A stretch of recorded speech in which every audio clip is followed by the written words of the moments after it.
This episode is brought to you by Smart Food, the sweet, salty snack you need this holiday season. Air pop popcorn, tossed in delicious white cheddar cheese, or mixed with sweet caramel and cheddar. It's the perfect snack for your smart holiday party. Shop now at snacks.com. On this episode of Narcissist Apocalypse, we talk with an abuse survivor named Tessa, and Tessa was raised by a controlling narcissistic mother. It's a story of generational trauma, fear, surviving, being good enough, gaslighting, enemies, and healing.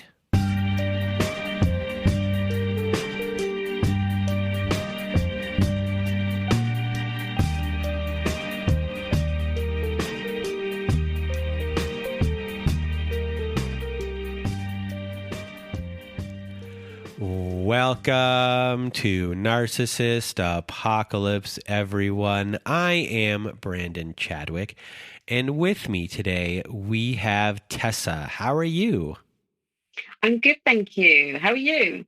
I am doing well, and if you want to be a guest on our show like Tessa is today, please do go to our website at narcissistapocalypse.com. Top of the page, there is a button that says guest form. When you click on that button, it takes you to our guest form page. Please do read all of the instructions and either fill out our guest form and press the submit button or email us at narcissistapocalypse@gmail.com. And today we are going to hear Tessa's story, and a big trigger warning for physical abuse in this story, childhood physical abuse in this story up until I think the age of 18, maybe a little bit older. There will be physical abuse discussed in a few spots. So a big trigger warning there. And you're going to hear a story today of generational trauma, how you might just think it's about one member of the family when it is your mother who's the main culprit here. But then we find out that maybe the rest of her family isn't the greatest either. So a big thank you to Tessa for being our guest. So without further ado, Tessa, the floor is now yours. I grew up in a single-parent household with my mother. My father and my mother separated when I was about 2. From that moment on, it was very much like maternal family only. Paternal family don't exist. They're bad. They're awful. Have nothing to do with them. Though I was kind of raised with fear.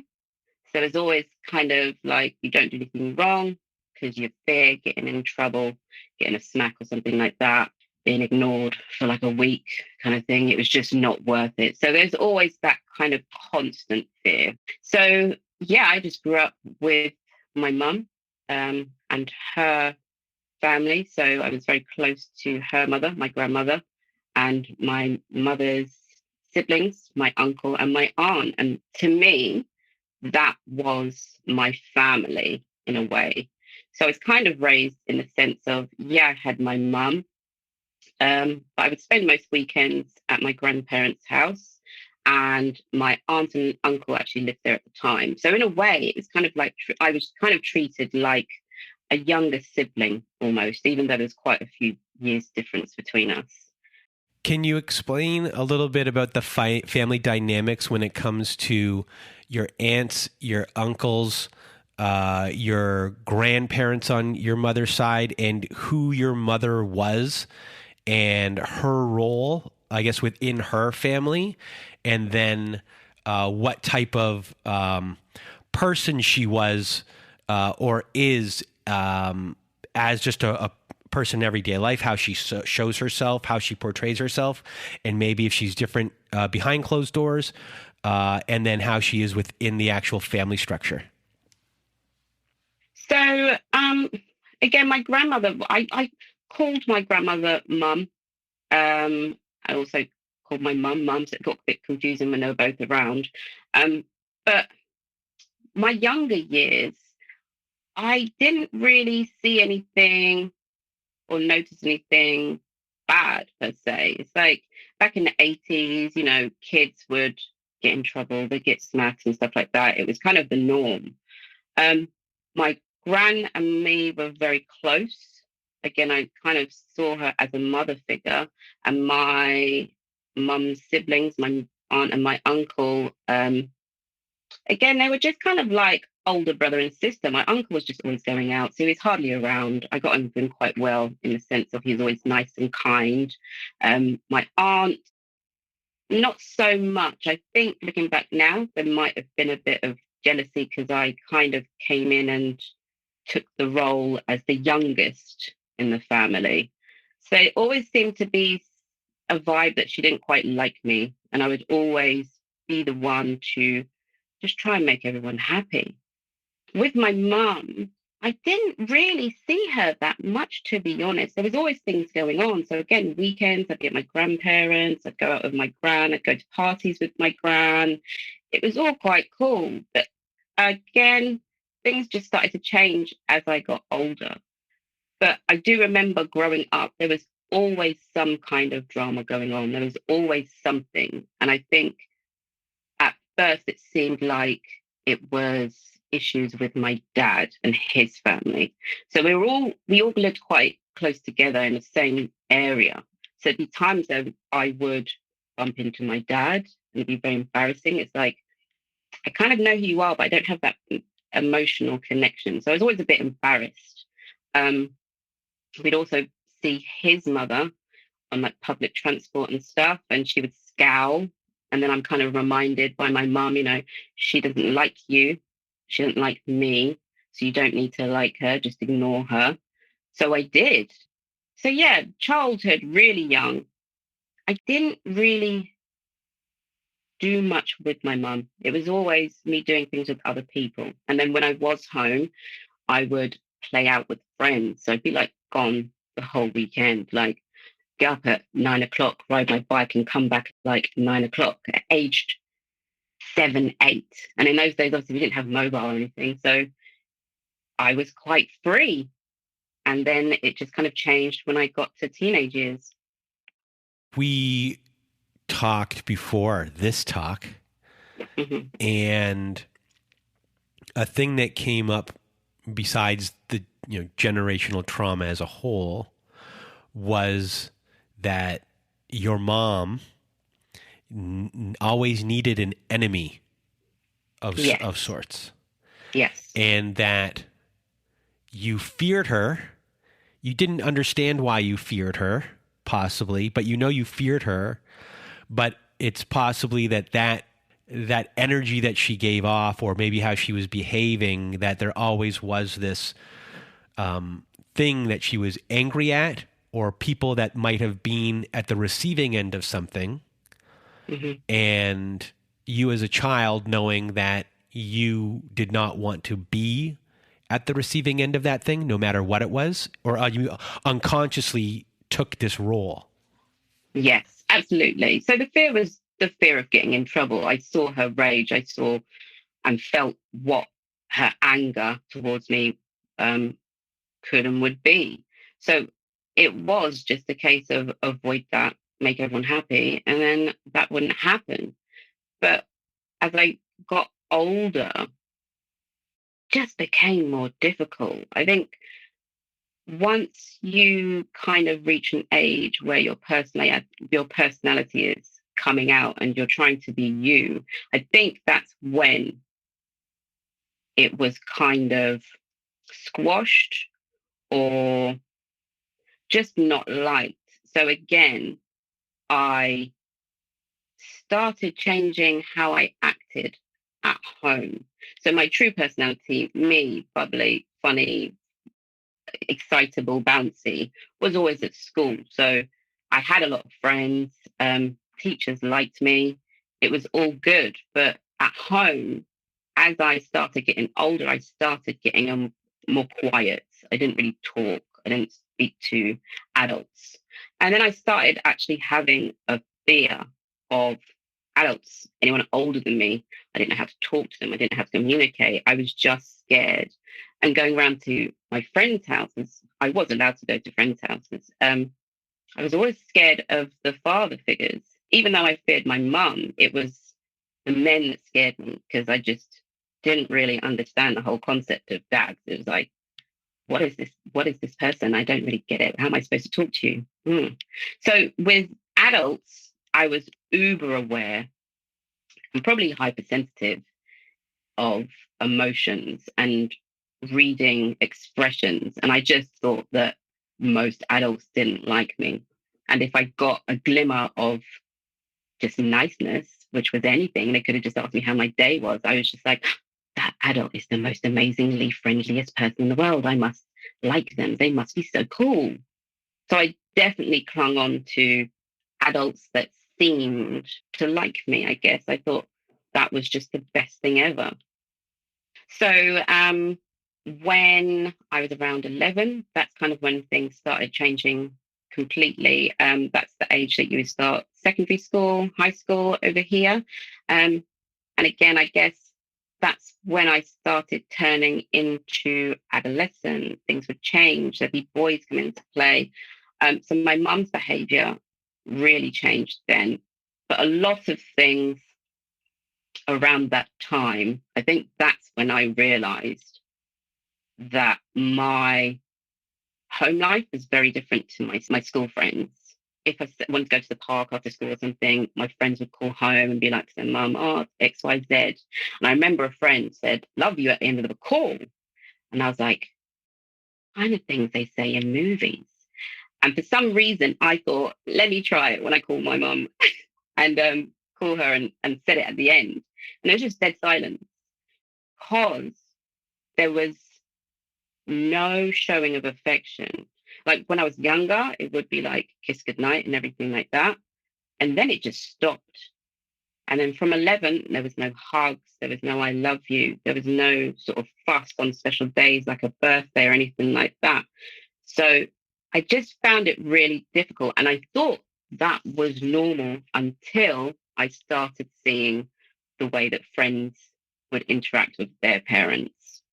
But yeah, the strictness just continued. I was just allowed to do less and less and less. And I remember my dad actually tried to get in contact with me. I don't know how he got my address, but I found a letter ripped up in the bin. It was just at the top of the bin, so I saw it. And I got it and put it together, and it was just like him trying to reach out and left details and everything like that. I just remember hiding it, but thinking, I'm going to get in so much trouble if she realizes I've got this letter. So there was a lot of keeping me away from other people. And I guess that's where her anger and her rage was aimed at.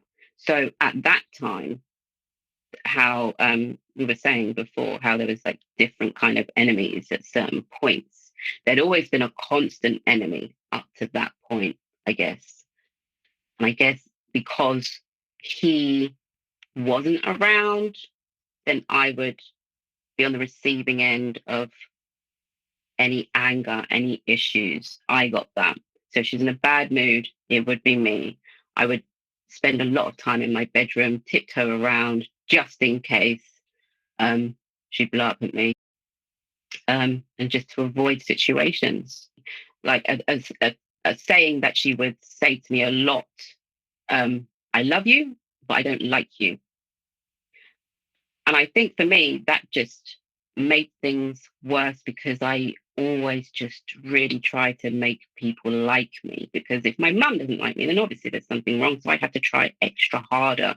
But there was times where she would, I guess, because she wanted a reaction. And like you said, in terms of having an enemy, when there was no enemy or nothing going on, she would just make something up to cause drama. So there was times where she would accuse me of doing things to be able to tell me off. And again, I was a good child, but she would say stuff like I was stomping upstairs and I'd be like, I'm actually not. And then she went for a period of doing that. So the first time I went upstairs, she called me down because she said I stomped. And I was like, I didn't. But again, with my family, like there's a thing of not talking back. And it's very different. So I say you can respond, but talking back is when you interject or you're rude. I was just like, well, I didn't because, and that was seen as talking back, so I couldn't. So I guess the first times I just let it go because I was like, maybe I was stomping and didn't realize. So then I started creeping up the stairs to avoid those creaky parts so she wouldn't think I was stomping up the stairs. And then of course I'd still get in trouble. And I'm like, is it me? I'm going mad. I really, it's just louder downstairs. So I actually made a point of when she sent me to go upstairs, I knew she was going to call me back. So I waited at the bottom of the stairs and she called me back and said I stomped up the stairs. And that's probably the first time that I'd realized that there was something wrong, because why am I getting in trouble for something she said I did when I know I didn't do it? So all the other times I was like, did I? What am I doing? I feel bad. I feel terrible. Maybe I am a stroppy teenager. And I absolutely wasn't. So she would do many things and stop when she, I guess, didn't get the reaction she wanted. So I was always smacked as a child, hit in the face. And she only stopped when I stopped crying. So that was number one. The stomping of the stairs situation, she did it a few times. And the last time she did it, I made sure that I opened up the door when she called me. So there was absolutely no way I would have had time to go up and down the stairs. And she didn't say what she was going to say because she knew it was impossible. So she couldn't get away with it. So I was like, yeah. And she was just like, didn't say anything. So then she didn't do it. So there were lots of, I guess, when I was younger and looking back at it now, I saw it as a game. And the only way to win was to outsmart her. Does that sound bad? To outsmart. Well, I was going to say before that, first of all, you're a clever kid, and you were one step ahead of your mom already. And you're thinking on your toes of solutions to these problems. I had to survive, to be honest. I had to think of every single scenario of what would happen if. So it's kind of like when you do like a health and safety type of test where you're like analyzing all the possible outcomes. I guess I did learn to do that. I'm a very good detective. But I did that a lot growing up. And it's funny you say that because I didn't really notice. But yeah, again, stepping on eggshells, but also just playing out every single scenario in my head to avoid the inevitable, to avoid that fear, to avoid that fear and to avoid what was coming. You're being gaslit as a young child. Your mom is playing these control games, and she's making these things up to keep you in line for no reason whatsoever, or with a reason being for her own feeling of power and control, because something must not be going that way within her life in any sort of way, and it's being played out on you.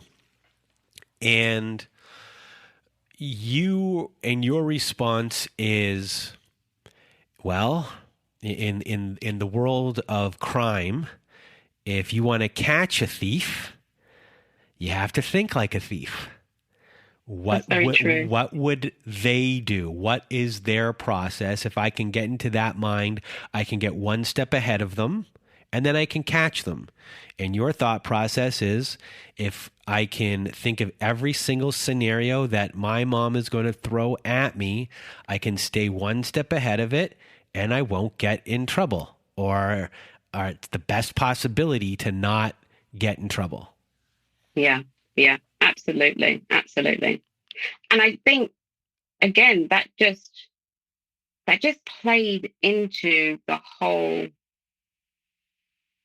self-confidence thing and being able to have proper conversations with people. I just had no social skills in a way. I had social skills with people my age, but anyone older, I just didn't know how to communicate with. And then when I was at school, we'd actually moved to a different area at this time, and it was a predominantly white area. And unbeknownst to us, it was actually a racist area. And I had a lot of grief walking to school, was called the N-word, had things thrown at me. And I remember just telling my mom, and she's like, oh, well, it's just, just get on with it kind of thing. She dealt with that too when she was younger. So it wasn't really a big deal. But for me, going to school and having to deal with teachers that had, I would say, that had racist ideals or whatever, because I know that they treated me differently. When I started getting in trouble for minor things at school, it became very difficult. So a lot of the patterns of behavior that she exhibited, some of the teachers were exhibiting. So I would get detention for having my shirt untucked. My shirt's untucked because I'm insecure about my size and trying to hide. Whereas people were throwing sewing machines out of windows and doing far worse and not getting in trouble. And there's me with my shirt untucked and getting detentions. And I remember hanging out with two other Black students, and they just made it impossible for us to be friends. So we would all get in trouble, say we're in a gang, up to no good, when we were literally just being normal kids, like hanging out and listening to music in the hallways, and that was it. But I remember their friends' parents came into the school and spoke to the teachers, and it stopped. And my mum didn't. And because that happened, I then had the brunt of all of these teachers and my mum. And those were quite dark times for me. I remember just not wanting to be here and just thinking, I don't really understand why I'm disliked by so many adults, why I'm not good enough almost. And I just went through a really tough time for about a year and a half with no support and no one to talk to and no kind of backup. Because I kind of think, I watch TV and stuff like that, and I just think, your family are for you. I didn't grow up with any siblings or anything like that. And it's like, if I had an older brother or sister, they would come and rescue me, that kind of thing. And I just didn't have anyone who was willing or wanting to stick up for me, have my back. And that's how I grew up. So again, I was always kind of fearful, really. There wasn't anyone that I could turn to. So it was quite a lonely time. Hi, everyone. I just binged a podcast called Nobody Should Believe Me, and it was amazing. And it offers an unprecedented look at Munchausen by proxy, and I think you'll find a lot of similarities within what we share in our show with Nobody Should Believe Me. And the host is Andrea Dunlop, and she served on a committee with top experts in the country. And this podcast goes into the depth and breadth of this topic like no one has before. And personally, I found this podcast to be riveting. It's educational, the pathology of everything on there. My brain was just buzzing. I got goosebumps a lot. And I've heard a lot of stories, but this one goes into depth in a way that I haven't heard before. And Andrea really does a fantastic job. It's just a very well done podcast. So binge all 8 episodes of Nobody Should Believe Me Season 1 wherever you listen to podcasts today. When I was about 16, that's when I had my first ever boyfriend. I wasn't allowed to have a boyfriend. I wasn't allowed to talk to boys. And obviously, I'm not even allowed to have friends in my house at this point. But there was a period of time where my mum would get back late from work. And sometimes I'd invite friends over and I'd be like, you have to be gone by 6. Honestly, just go. And it was fine. So then I had this boy that I liked. He liked me. And I was like, wow, someone actually likes me for me. A bit crazy. So we actually started dating. And there was one time that he actually came home and my mum came home early. And I just was like, this is it. I'm going to die. This is just it. The worst thing that's going to be imaginable. She's just going to do it in my days. And she got home. I was at the top of the stairs. And again, she knows my pattern. I obviously seemed a bit freaked out. So I leant over. I was like, hi.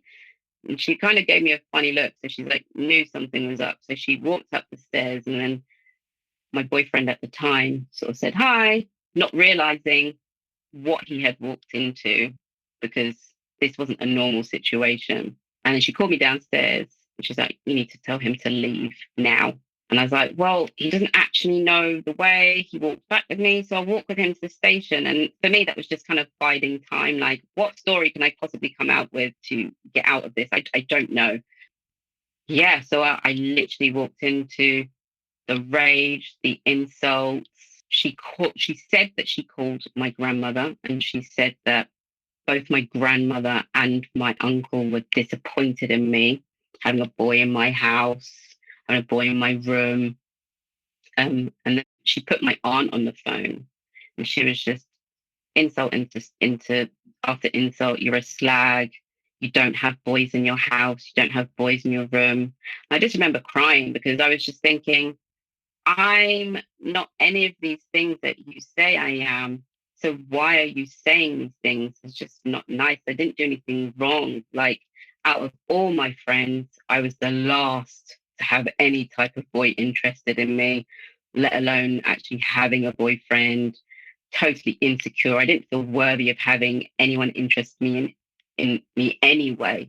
So just to hear all of these really horrible words said to me was really painful, but it was done in a way to crush me, to take my, well, any type of confidence that they thought I had.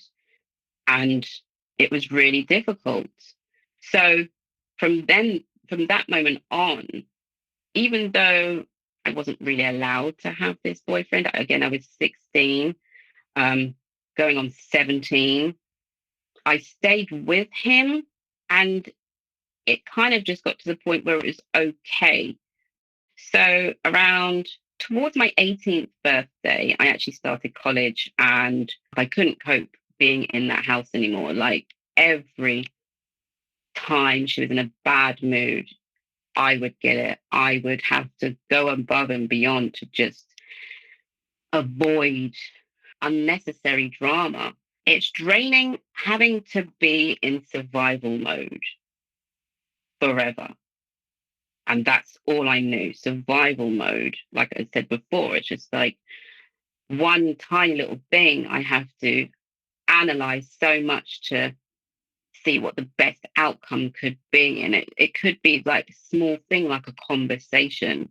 And I think after the period that I had my exams, she was around a lot less. I didn't do very well in my exams. I can never remember what she says, but I know it's a rant. Maybe I zoned out at the time and just put up a non-emotional wall and just ignored what she said. But it's like a rant. So she would say what she says and then bring in other people to it and say how disappointed they are and the insults. And then she didn't tell me to leave. So I was like, is that it? And then she's like, go to bed. So I went to bed. And then like 15 minutes later, she'd come on and turn on the lights and start up again and then tell me to go and do things. So she told me to go and tidy her room, fold all her clothes, put them away. And then when I finished, I said, I finished. She's like, right, go to bed. And then she'd come back 15 minutes later and turn on the lights. So it was like a lot of, I don't know, it's weird. It's like torture methods in a way. You're trying to get to sleep and then someone's coming to wake you up and then just be in control of the situation. So, yeah, I moved out eventually. So during that period, just after the GCSE period, exam period, it's like another form of punishment. She would just stop talking to me. But as I grew up, I kind of liked it because it meant that I didn't have to do the tiptoeing. I didn't have to think about the conversations and what that led to. And the talking would just gradually start up again. So it could be a whole week of just being in silence. and I just have a vivid imagination. So I'd be fine. That was good for me. But it meant that I didn't have an emotional connection with an adult growing up, which obviously isn't great for development. But the times that she was silent, it was cool. But during this period, she started coming home a lot later. She stopped buying food. Um, During that period, I had part-time jobs and stuff. So I was buying my own clothes. She didn't buy me anything as such. And I was cooking my own meals. So I was very independent. And looking back, I'm like, you should have just moved out. You had money, you had everything. But I wasn't allowed. There was always that thing, you're not allowed. You have to do what you're told. So again, I started college, learned the things that I wanted to learn. Because before that as well, I had dreams of going to veterinary school, and I wasn't allowed to choose that subject. I had to do what she wanted me to do. I wasn't allowed to go to college. I had to remain in school, which is called sixth form over here. So even that she chose. I wasn't allowed to make my own decisions. So I went to college, and I gradually just started staying at my grandmother's house for longer periods of time. So before it was the weekends, and then it was just like going into Monday, and then I just got away with it. I kind of moved out. So when I got to my grand's house, I was asking her, is it okay if I go and see this friend at this time? And she's like, yeah, yeah. And it got to a point, she's like, you do know you don't have to ask me, right? You're old enough to just do what you want to do. And I just found that so gobsmacking. I was like, what do you mean? I am allowed? Okay. So then I started going out more. I was still with the same boyfriend. And for me, that's probably when I started living my life how I want to. And I still wanted to see my mum, and I would call. She moved by this time closer to my grandmother, but I think this is when she thought she could have her own life. So she had a place which had an extra bedroom, and she was like, this is your room, but let me just get sorted first. And I remember going to see her. Sometimes she wouldn't be there. Sometimes she'll say, come over, didn't open the door, and then she'll say, oh, sorry, I fell asleep. So I always had that yearning to want to be with my mum. And she definitely played into that.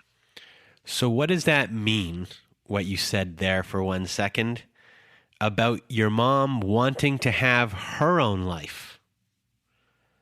Is that what you said?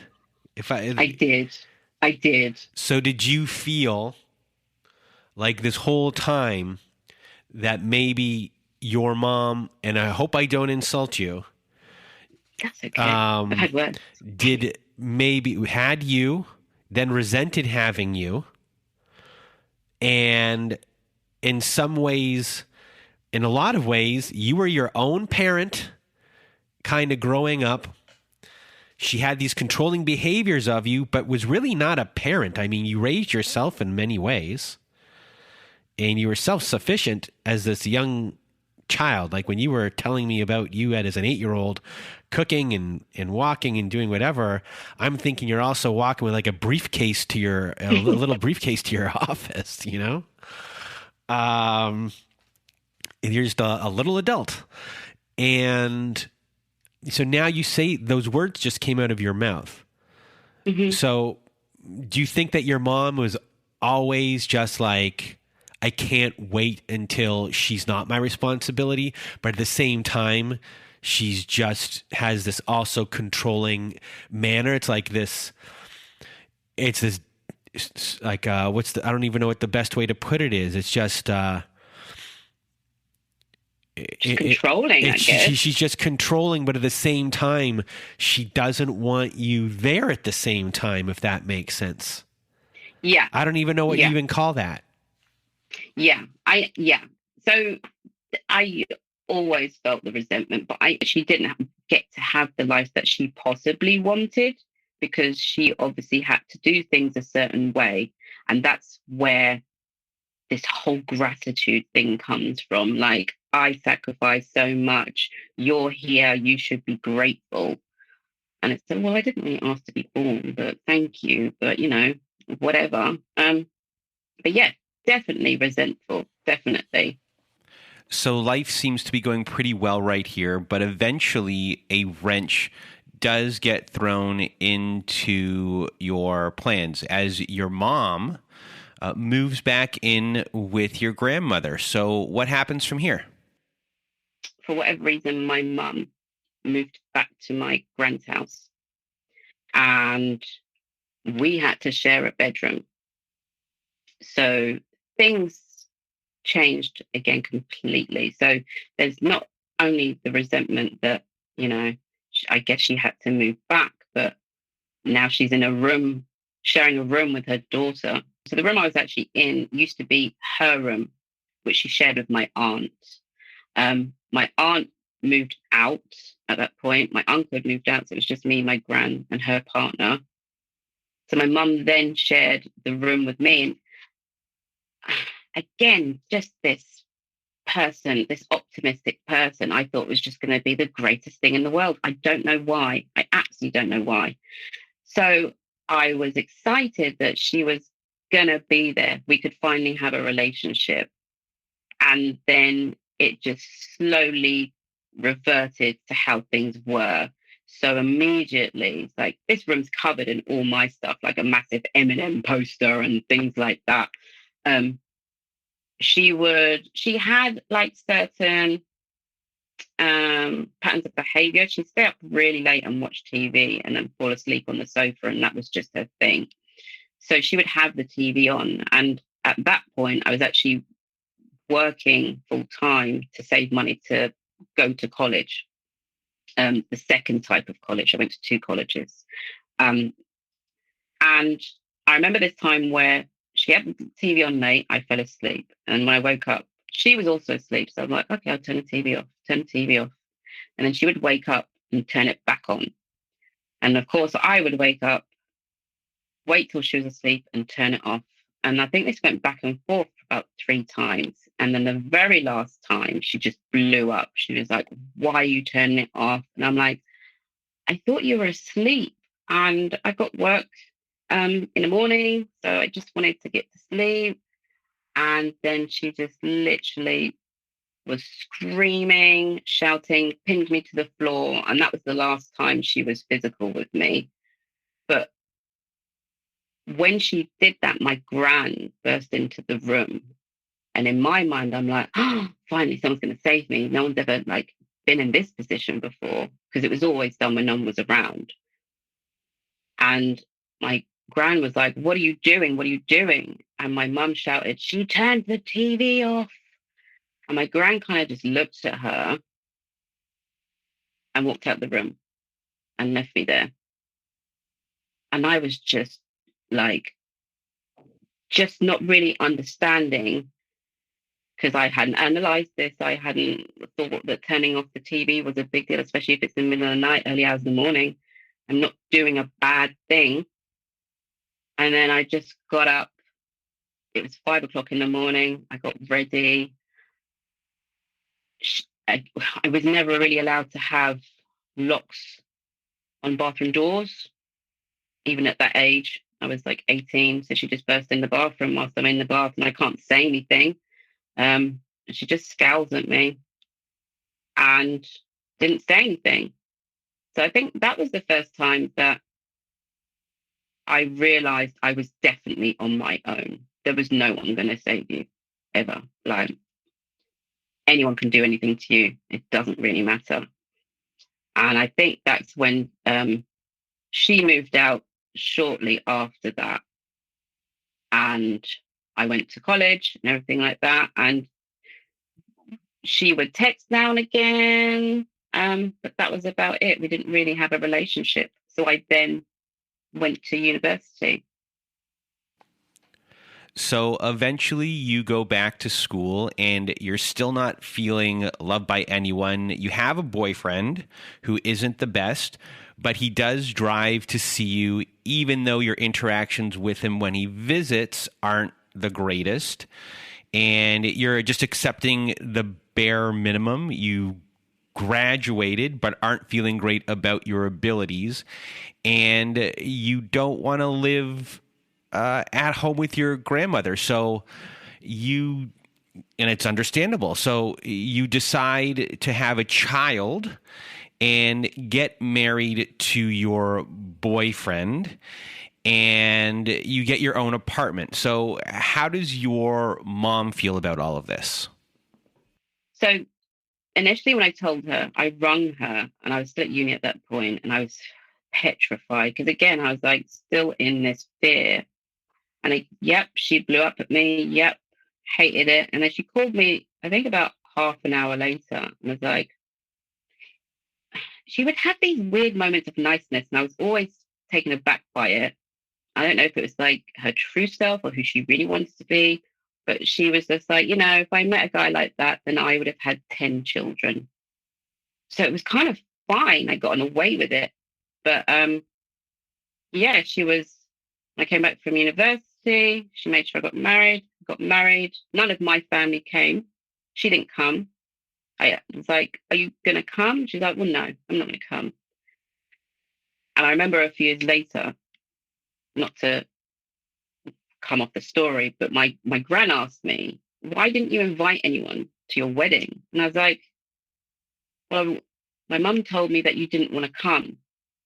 And she was just silent. So my mum was definitely running a lot of things and telling me things that people had said, which wasn't true, and then just kind of orchestrating things. So she was definitely in control. But when I was pregnant, she was really nice. Took me shopping. Was really keen on being that grandmother when I had my son. She would help out. She helped out the hospital. She had a different side. However, I would still have to do what she wanted and still kind of tread carefully. And I was going to say be that perfect person, but I don't know what perfect means at that point. But again, the type of person that I ended up with, it wasn't really a surprise that he kind of turned out the way he did. So again, he was doing bare minimum when we were together anyway. So he did the bare minimum when I had my son. And we separated when my son was about 2 years old, just because I got to the point where we had a conversation and it became very apparent that his expectations of me was to be that mum that stayed at home and just did everything. And that would be it. We wouldn't even buy our own place. We would get like council housing and just be that type of family that did that. I couldn't pursue any dreams or any goals or anything like that. And I didn't want to end up in yet another controlling situation. So I ended it. I think for my mum, she thought at that point that somehow me, my son, and her would get a place together. So she was always surprised that I didn't. I kind of fended for myself and then met someone else. So I meet guy number two. I start dating and live my life. My mum's good at babysitting. So in a way, I kind of reclaimed a bit of youth, really. I was only in my early 20s when I got pregnant anyway. So this was like mid 20s when everyone's meant to be out and having fun. So I started dating and met my now husband then. We got together really quickly, thought we were like absolutely unique and decided to be together forever after like about a month, which was ridiculous. Um, and I fell pregnant really quickly. So again, it got to the point where I had to tell my mum something that I knew I was going to get in trouble for, even at age 24, 25. I was still fearful. So they hadn't met him yet. When I say they, it's like my grandma as well. But I took him round to my grand's house when everyone was going to be there. It was just my mum and my gran at that point. And I'd kind of explained how my mum was to my husband. He didn't really get it, but he was like, okay. But he was a bit fearful because of all the things that I'd explained. So we didn't actually tell her then. I copped out, I texted her, and then I just had a plethora of emails, long rants, emails, insults. You're this, you're that, you're going to be this type of person. You're going to have a string of kids. Your uncle's disappointed you, your aunts are disappointed, your grand. So all of that yet again. But that was the first time I decided enough was enough. And if that's really how you feel, then I won't have anything to do with you. So I didn't respond and I blocked her on my phone. And that's when she emailed my then ex-husband and gave him information she thought would cause an issue, but she actually had the wrong information. She hadn't listened to me in the first place. And he called me and was like, what's going on? I don't really understand what's going on. And obviously he's seen the side of my mum. So I explained. And he was like, well, she's emailed me, and he forwarded the email that she sent him.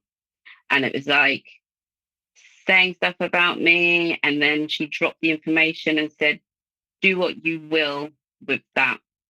So she definitely did it on purpose to cause trouble. But then that was the first time that I saw that she would go to the lengths of using someone else to hurt me, and someone that she thought was not on my side as such. So we did split up. We did have our issues, but he wasn't intent on ruining my life or anything like that. So she thought he could get her on side. She could get him on side.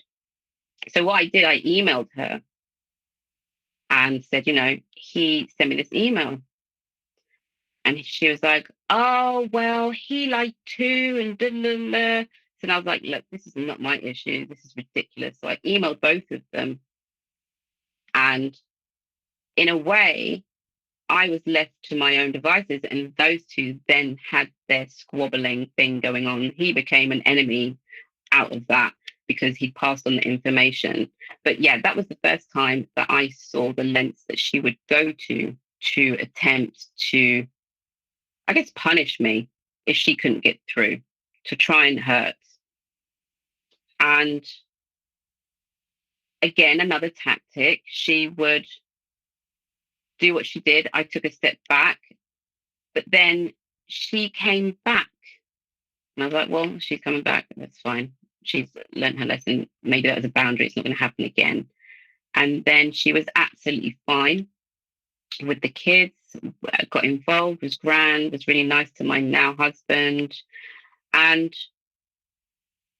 it was okay for a while, but the way she treated me was very different to the way she treated other people. So she was really nice to everyone. To my husband, she would come round, they would get on, they would chat for hours. And she kind of treated me like I was stupid, like I wasn't at the level that they were at when having conversations or talking. So it would be very much like, I'm not involved in the conversations. If I said something, she would ignore.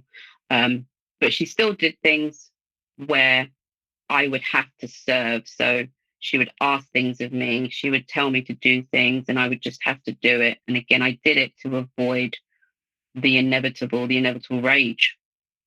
And that's when she started falling out with her siblings. And I would have to be that person to listen to her complain about people, really.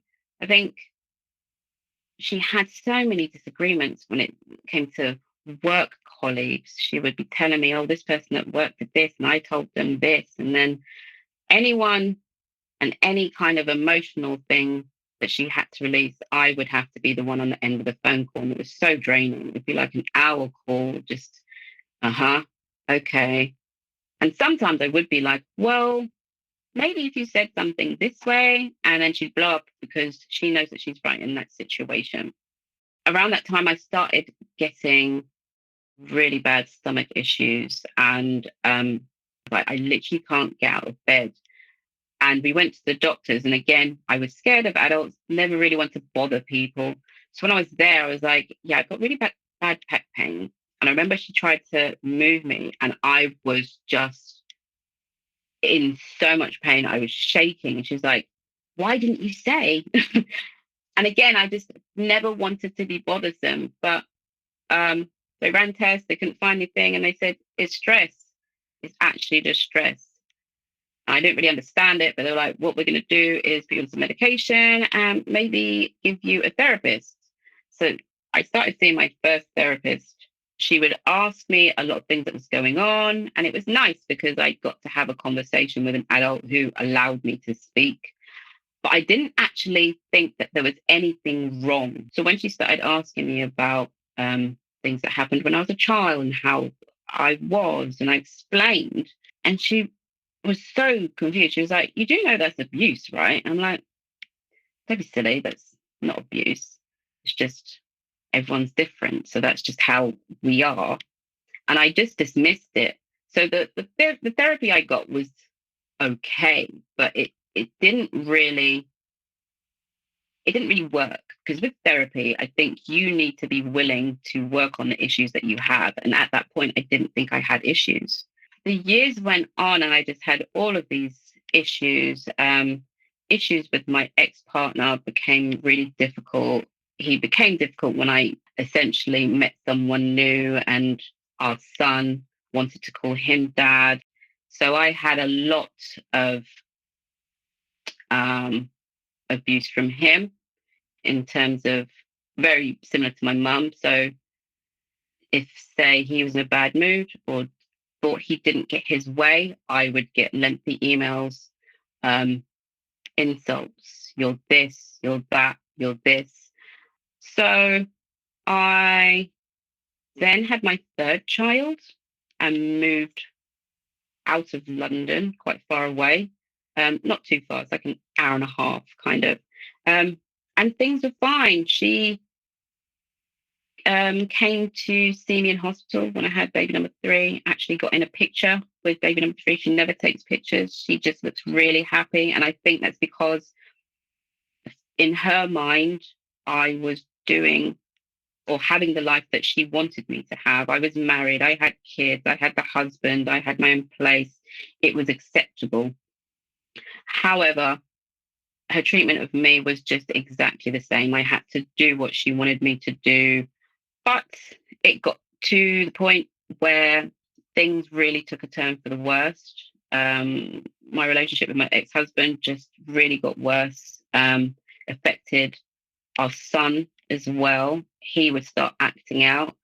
But because there was never an adult that would kind of call my son on his behavior, and he saw the way that people would treat me, he could do and say what he wanted. So if he did something in front of my mum would be like, laugh it off and be like, oh, you two, like we were siblings in a way. And it's like, well, I definitely wouldn't have been able to say that to you now, let alone then. So that's weird, but okay. And then I was being undermined by my ex-husband. So I then had a really difficult time with my son because of the influence and how other people treated me. So we got to a point where just before lockdown, my son went to live with his dad. And that's when I became absolute public enemy number 1.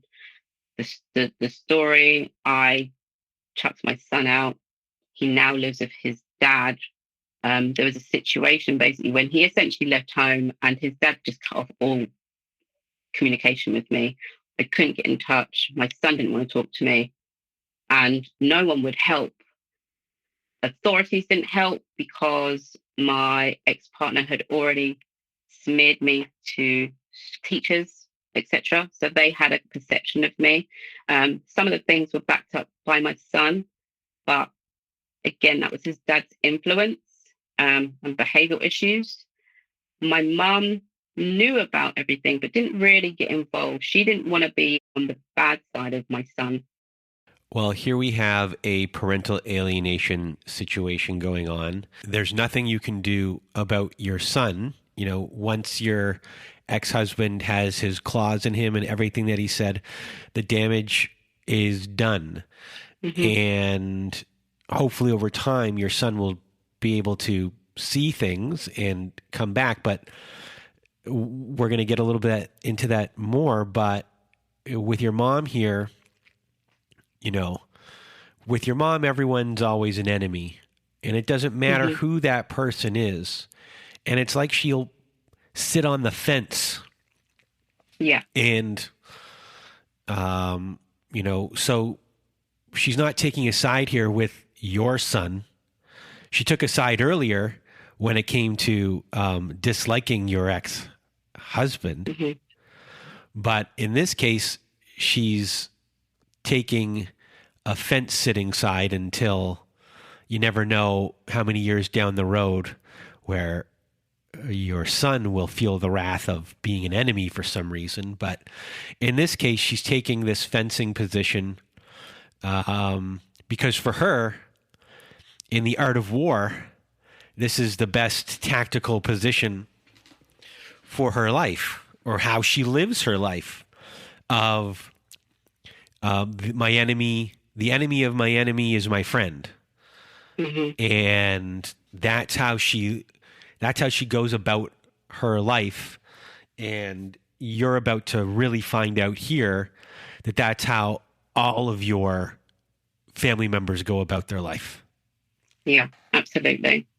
So I'm public enemy number one because I essentially allowed my son to leave because it was just, he wanted to be there, but there was always a case of he wanted to live with his dad, but his dad would do things like, oh, you can live with me one day, and kind of be like, no, it's not the right time. So my son did things to force that situation.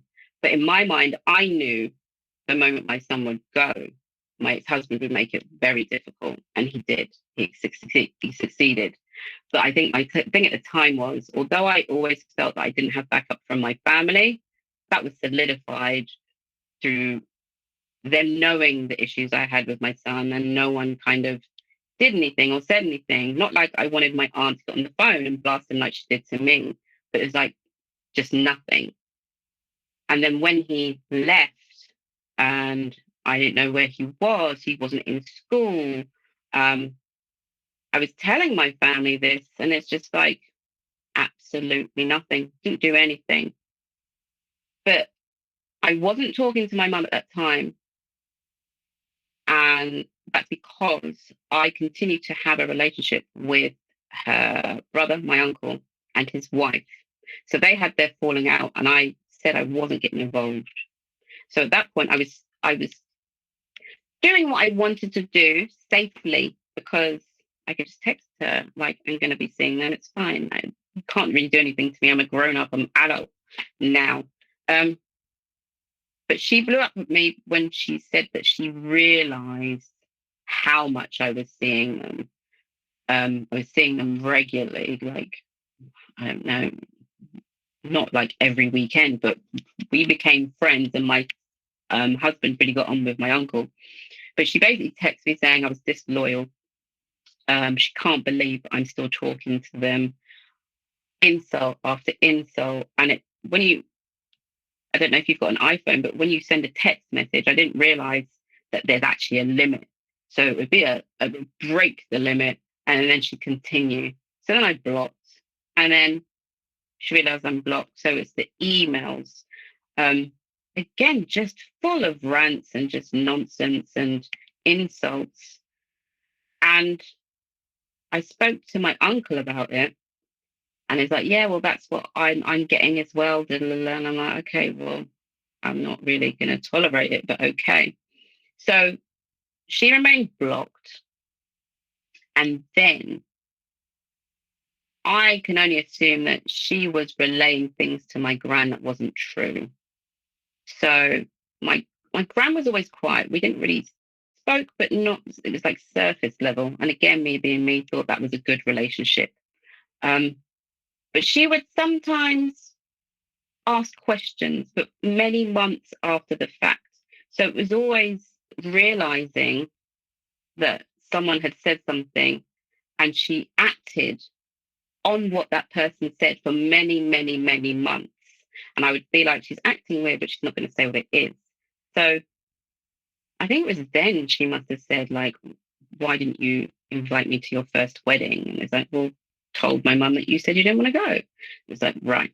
But she would then come out with things. It became very apparent that my mum was telling her one story and it wasn't the truth. So the consensus was that I'd chucked my son out. So she was treating me like I chucked my son out of my house when I'd been desperately trying to get support, get people to help find my son, etc., etc. So after this, you go no contact, not just with your mom and your grandmother, but your whole family. So how are you feeling about this? How are you healing? What are the issues that have been brought up? And I guess just what is your emotional state after going through all of this? And at the end here, you lose your son a little bit and you lose your family. So I guess, is there a grief process? How are you actually doing and where did you go from here? So at first it was pretty scary because, as we discussed, my family was what I thought was everything. In my mind, we were very close, but not authentic. So at first it was a bit scary because I was like, right, I'm just going to have no family then. It's just going to be me. But in a way, it was a relief. It was a relief not having to do things I didn't want to do. It was a relief not having to go above and beyond for people that just obviously didn't really deep down inside like me. I'd done a lot of research in terms of toxic family dynamics because I didn't really know what the term narcissistic meant or what that personality type meant. I always thought it was like I guess like a mental health condition that you would get diagnosed with. So when I first started doing research, I was just looking up toxic family situations because I knew obviously that was not normal. Like I see my husband's family and they would just be so blown away if I even told them a tiny percentage of what's occurred. And even telling you, I've skipped so many parts, there's just so many more things. But it just became a relief. But I did, at that time, when I completely went no contact, that's when my therapist actually said, you know what? I call it my graduation day. She was like, you're at a good place. We don't need to do this anymore. And I was like, I feel it. I feel it. I feel it. Feel it. Because I just got to the place of being able to be 100% me all of the time and having that self-confidence and having that worth because I was able to filter out the noise or ignore the tiny whispers of, not even tiny whispers, the massive whispers of doubt which were implanted over time because I realized that it wasn't actually me because all of these things had happened and the falling out with someone and then them telling someone else something that completely didn't happen and just completely made something up just so they could get that person on side. So to see what I thought as a close family lie about me, also use my son, they started inviting him over and saying all these things about me, all these lies to him. And he would text me back saying, when I tried to attempt to reach out to him, don't talk to me.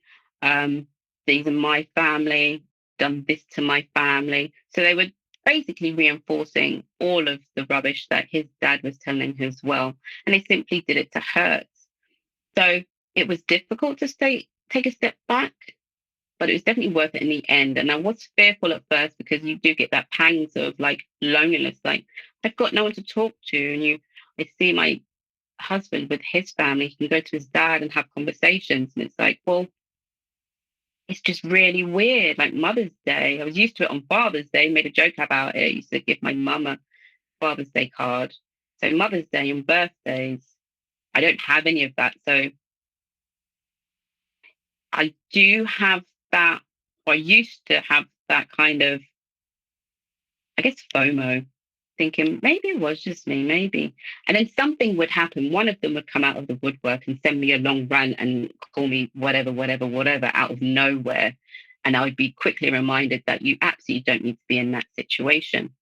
So I have done a lot of work, and I definitely can look back at, when I first started placing boundaries, I obviously went in a bit too heavy-handed. It was like, no, and if you don't respect me, then that's it. And now I'm like, you could have just had a conversation, and there's ways to deal with like narcissistic rage. You don't have to feed into it. And I think for a long time, that was my problem. I'm still working on it now. If someone tries to insult me, I'm like, well, I'm going to tell you how it is. And really, so unnecessary, because they're intent on just hurting you and saying what they want to say, and they're not going to listen anyway. Well, you're not used to knowing how to be angry. No. So when people who don't know how to be angry or try to be angry for like their first times, it's not going to come out like you want it to, because you don't know what the line is. You're finally allowed to be, and you're trying to be. That word, allowed. It comes out in a weird way. And what's interesting when listen to your whole story is that you're in survival mode the whole way in your childhood, and you are, and you're conforming to how you need to survive because you're afraid of a specific outcome. And the specific outcome eventually happens to you, but you are older. So, when you do eventually start to stand up for yourself, the outcome you were always afraid of when you were a child eventually does happen. You become public enemy number one. Not just your mom begins to hate you, other people in your family begin to not like you. You've stood up for yourself. You no longer talk to them. You were ostracized from them. You're now at an age where you're able to handle it emotionally, even though it hurts. But imagine you were little and you did what you did and you stood up for yourself. Your life would have been probably a pure terror. There would have been a constant. Yes, you already got physically abused. You already got verbally abused, but it could have gone to another level if you weren't in that survival mode of how you were acting as a child. And your biggest fear was to not be, the rage, and to not be part of this family, which you thought was close. Mm. And at the end, you realize that even though a family who still talks to each other and is still, on the phone with each other every day, or communicating or getting together at all the holidays, for some people that might look like it's close, but in a toxic family, it's just this interwoven, enmeshed life. I don't even know the full extent of it, but it's not a healthy way to live, because you were living in fear your whole entire life. And now you are living outside of fear and you're free of it, while they're still living in this constant state of chaos. And, when you're a kid, and as I said before, like, you survive the best way you knew how, with as little chaos as possible going on, to get there. And then you found out really what would happen if you did stand up for yourself, and everything you feared is true, you know? Yeah. And you should, you know, you were this little person that took care of themselves. And you, at the age, you know, you took care of yourself, like in every way. Like you weren't just making your food and getting yourself to places. You were emotionally cocooning yourself and taking care of yourself in every way to stay as safe as possible. And you did it. And you really did it. And it was sad that you had to do it in that manner. And it's sad that you have to go through life without really feeling a genuine love from your parent at all. But you did the best you could with the tools you did at a very young age with zero guidance. Zero. And you're sitting here and you're talking to me, and you have a husband that loves you. You have 3 kids. One of them has been alienated, which is unfortunate, but that's, you know, the ex-husband. But you have a family, and I'm talking to you, and you're in this amazing little studio. And you have a huge smile, and you really have a great smile. And you should just be proud of yourself for being here, going through all of your healing process, and really being really aware of all the things that happened, and you still love them. Yeah, that's the crazy thing. I wish it'd be a lot easier if I could hate them. But I know a lot of them are just acting on what they think has occurred or what they think of me. But it's just unfortunate that they aren't able to communicate that. And I've said that. I'm still getting random text messages sometimes from a different phone. And sometimes I feel like poking the bear or whatever. I'm like, don't bother them this time. But then I'm like, this could all be so different if we just had a conversation. If you were willing to have a conversation, we could talk. We can have a conversation. It can be done. But you're not going to listen because you've already made your mind up. So I'm going to say this to you. How old are you? I turned 40. Okay, so you're 40. So how old are your aunts and uncles? They must. So I think my aunt is maybe early 50s, and my uncle's possibly mid 50s. Yeah. Okay, so they're in their 50s. Your mom is what, 60? Yeah. Okay. Mid 50s, 60 years old. They've known your mom their whole life. They know how she is. They know what she's capable of saying to other people.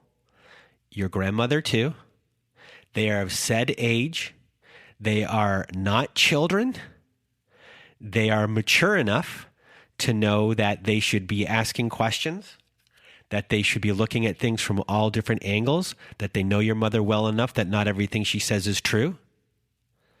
They are at an age where they should have been doing their own introspective work, which they've not been doing at all. They are of an age to take responsibility for everything they've done. And they haven't either. They're just part of this cycle. And they haven't done any work at all. And they are, I'm not going to say that they're excused for how they're acting because they haven't done any introspective work. I can't be 100% that they haven't. I'm going to assume they have not. Mm-hmm. But at the same time, at a certain age, and an amount of experience that you've had with your siblings, there should be caution to what someone says and take it as absolute truth, or they might be just as unhealthy as the other person, and that they're all in a game within themselves and you and everyone else in them are just pawns in their own sibling structure, if that Yeah. makes sense. Yeah, that does make sense. I don't know if Because I'm out of talking out of my butt here, or if, or if that hits home at all. But, there's just this very unhealthy dynamic between all of how they're doing things, in my opinion. No, it definitely makes sense. And like you touched upon it, it is a game essentially. And I think even when they've had their partners and brought them into it, they've got them involved, and it's like they're also getting involved in the game. And it's very hard to play a game with someone who's not invested in playing along with them. So yeah, it is just a case of, right, this is moving forward, this is how it's going to be. This is how it has to be, because like I said, with my mum, I cut her off then, she disappeared then. And then slowly but surely, it's just the same behavior. And I've given so many chances. And there's been so many points where we could have sat down and had conversations and no one wanted to. So this is, I guess, just how it has to be. There's no going back, because this life with, I don't have anxiety anymore. Soon as the anxiety went, and it took a few months to settle in and realize, I was like, this is how people feel. You don't constantly have that feeling like you're going to get in trouble, not always on edge, not always jumpy. And I'm like, this is so good. And then when there was my mum that was cut off and nothing, this was like, I can get up and not have to worry that my phone's going off and have to be at the end of a phone call and have to do many things for her. But then the other wave of not having to deal with the rest of the family was such a breath of fresh air, because it really did allow me just to be me. And like I said, I turned 40. It was kind of, I've always said to myself, I'm going to have my shit together when I'm 40. That is the point. So when 40 came, it was like, this is my life for living and my life only. And it's been fantastic. It's been absolutely amazing. So I know there's absolutely no going back. There can't be. So before we end off our show, are there any words of wisdom and advice for everyone listening? The advice.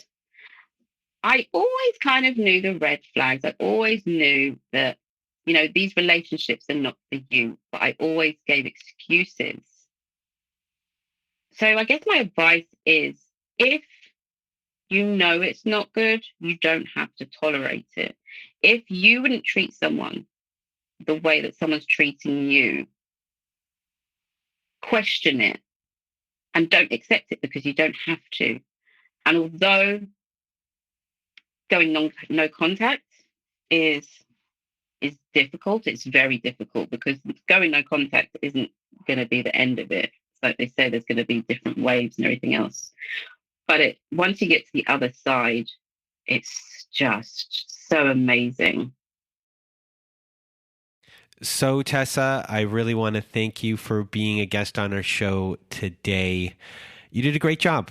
Thank you so much. We learned a lot. The family dynamics are always interesting. Not everyone's family is the same. And you really did a service for everyone today. So thank you so much. Thank you for having me. And I hope I have helped. That was the reason I wanted to come on, to share my story. And, people aren't alone. Well, Tessa, thank you once again for being a guest on our show. And if you want to be a guest like Tessa was today, please do go to our website at narcissistapocalypse.com. Top of the page, there's a button that says guest form. When you click on that button, it takes you to our guest form page. Please do read all of the instructions on our guest form page and send us an email at narcissistapocalypse@gmail.com, or fill out our guest form and press the submit button. We're always looking for stories, so please do send in your stories. And if you need support, we have a support group at narcissistapocalypse.com. Top of the page, there's a button that says support group. Click on that. It takes you to our very own safe social network. Inside, you'll see that we have Zoom meetings every Wednesday night, Thursday afternoon, and Saturday night. We have forum boards for you to post on for your fellow survivors to give you support and validation. We have ad-free episodes on there as well, and episodes that never made it to air. And it's just a really good group of people. So if you need support, join our support group today. And if you need even more support, please do visit our friends at domesticshelters.org. There you can find articles and resources that help you make sense of what you are dealing with. It's a really amazing organization. On there they have the websites, the phone numbers, the email addresses for every shelter, every domestic violence agency, no matter how big or small your town or city is. Domesticshelters.org has everything there. It's a wonderful organization. So a big thank you to them for just being them. And that is it for our show today. So a big thank you to Tessa. And from myself and Tessa, we hope you have a good night.